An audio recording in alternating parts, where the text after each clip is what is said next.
Granger Ormond Taylor was born on October 7th of 1948 in the logging town of Duncan, British Columbia. He was raised by his mother Grace and a stepfather named Jim Taylor. Granger's own father died in a drowning accident when Granger was an infant.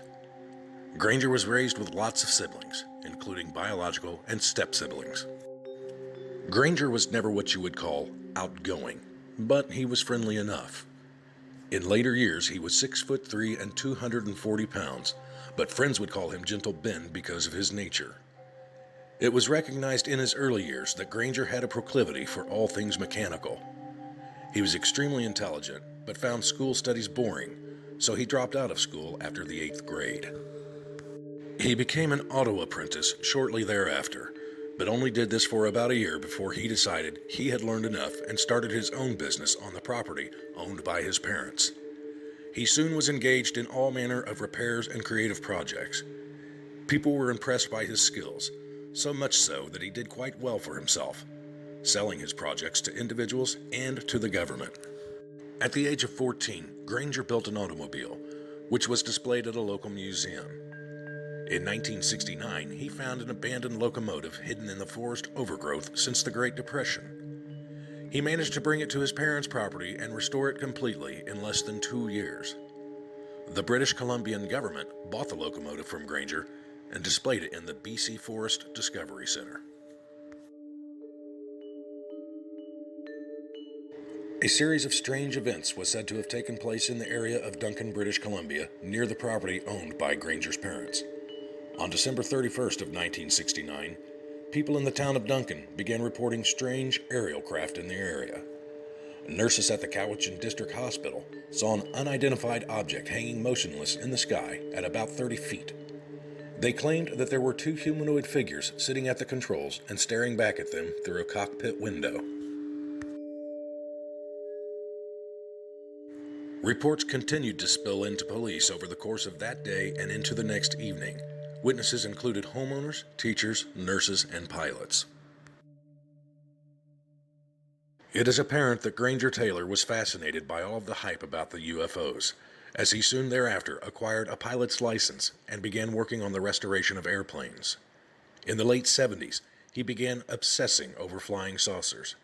He built a UFO-shaped office out of spare parts and erected it on his parents' property. He would spend a great deal of time sitting in the office and studying aerodynamics and propulsion theory, trying to solve the riddle of UFO flight.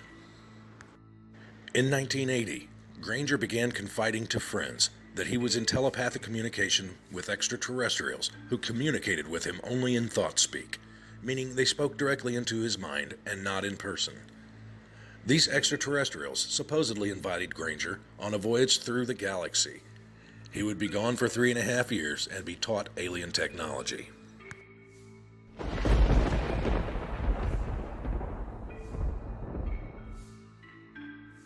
On the evening of November 29, 1980, the town of Duncan was hit by a severe storm, some dubbed the Storm of the Century.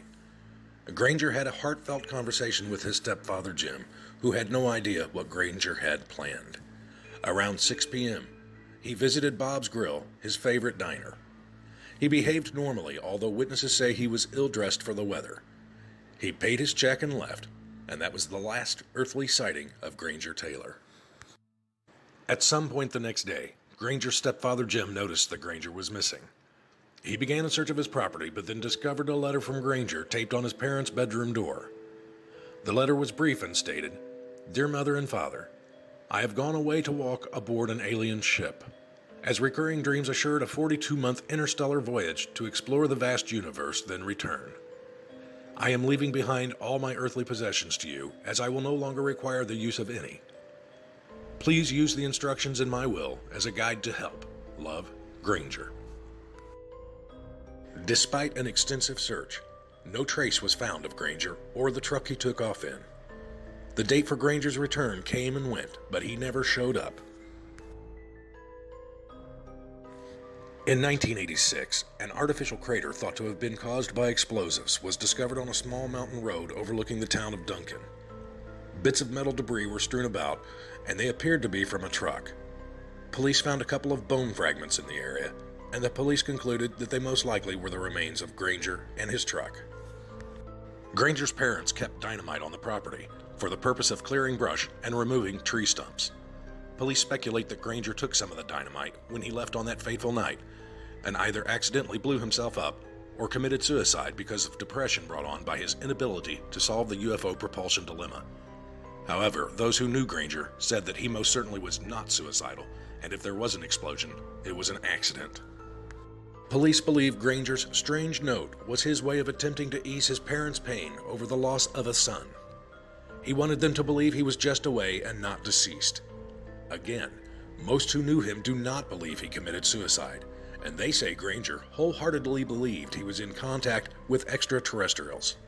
As a final note, the bone fragments found near the site of the explosion were never tested and subsequently never identified as being those of Granger Taylor. Nor were the metal pieces definitively identified as even being from a truck, let alone the specific one that Granger drove. Is Granger Taylor still out there somewhere? Is he flying high on a grand journey across the universe? Or is he wandering in the mountains, unwilling to return to a civilization that he wanted little to do with? We may never know.